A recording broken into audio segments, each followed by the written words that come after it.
Hello, Adrian here with Royal LePage, and I'm here with one of the directors for A Voice for Paws, Sandra. And we're here to talk about A Voice for Paws and what it is exactly that you do. Yeah, we're a BC registered nonprofit society and charity here in British Columbia. What we do is we rescue and rehome abandoned, abused, and dogs that are given up for euthanization, and we try to find their forever home. And also we help low-income families with regards to vetting and supplying food for them as well. Our main goal is to rehome dogs and find the perfect home for them so that all of their needs are met. Okay, so Sandra, tell me what it is that you do when somebody adopts a dog through you. Well, the process is quite involved actually. What we do is an interested party will get a hold of us either through Pet Finder, our website, or Facebook, and we will send them an application form of which they fill out. If everything looks like a good fit for the particular dog that they're applying for, then we'll move to the next step, which is a home visit. We come to the home and make sure that everything is adequate, the fencing is good, and it's safe for a dog to live there. And if everything goes well there, we'll check their references and then move to a foster to adopt period. So what that is we'll put the dog in the home for a 2-week period and just make sure it's a good fit for everybody, that it's a win-win. We want to make sure that the dog is in the best possible home and vice versa. So Sandra, what message would you want people to know about rescue? There's a couple. I think the biggest one is that a lot of people have a perception that rescue dogs are damaged, and that is really not true.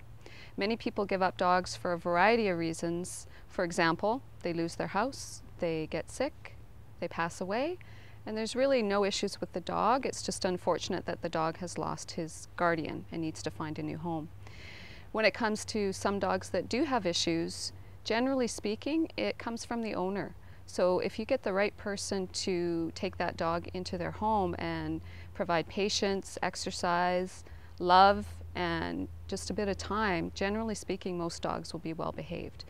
So I think the biggest message here is really do your research about what type of dog you're interested in getting and realize what you're getting into and put the dog's needs first, because if the dog's needs are not being met, then the dog will act out just like children will. So make sure that you know what you're getting into and you are able and willing to put the time in and keep that dog for its entire lifetime. Because if you don't, what ends up happening is the dog gets surrendered and put into a shelter, and then things just keep going. And unfortunately, every day in North America, 10,000 cats and dogs are euthanized. Oh my goodness. And we need to stop that.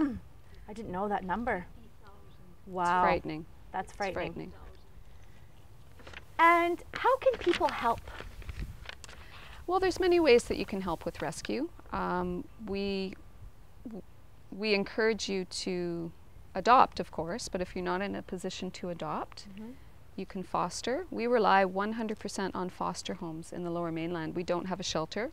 So without foster homes, we really can't save any dogs' lives. So we rely on foster homes. If you can't foster, then volunteering is awesome. We're always looking for volunteers to do a variety of different jobs. If you can't volunteer, then donate. We rely 100% on donations from the public and people like yourself, Adrian. Adrian donates to A Voice for Paws on a regular basis. Every time she does a deal, we benefit, which is fantastic. We can't thank her enough for her generosity. Thank you, Sandra. And how are the donations spent once you guys get the donations? What does that look like? Probably about 85% of our donations go towards vetting. Okay. Because when we get dogs in, many times they haven't seen a vet in a long time. And something as simple as getting their teeth cleaned or a general exam or spaying and neutering, vaccinating, all the stuff that we need to do just to maintain our dog's health hasn't been done in a long time. So about 85% goes towards vetting. And then we also put money towards training because we are very committed to a dog's happiness. And oftentimes that means that they have some behavior modifications that are needed. So we definitely support our adopters with regards to training. And then of course there's food. We do get most of our food donated. Oh, that's good. But sometimes we have dogs that have allergies that can only eat certain things, so we have to actually buy the food. And that's generally where most of our donations go. Oh, That's great. Yeah. Fantastic. Thank you so much for watching today, and thank you, Sandra, for coming. Thank you so much for having us. And if anyone is interested in learning more about A Voice for Paws, look us up on Facebook or pop us an email at avoiceforpaws@gmail.com. Just a side note, if anyone is interested in helping by way of donating, we are able to supply tax receipts.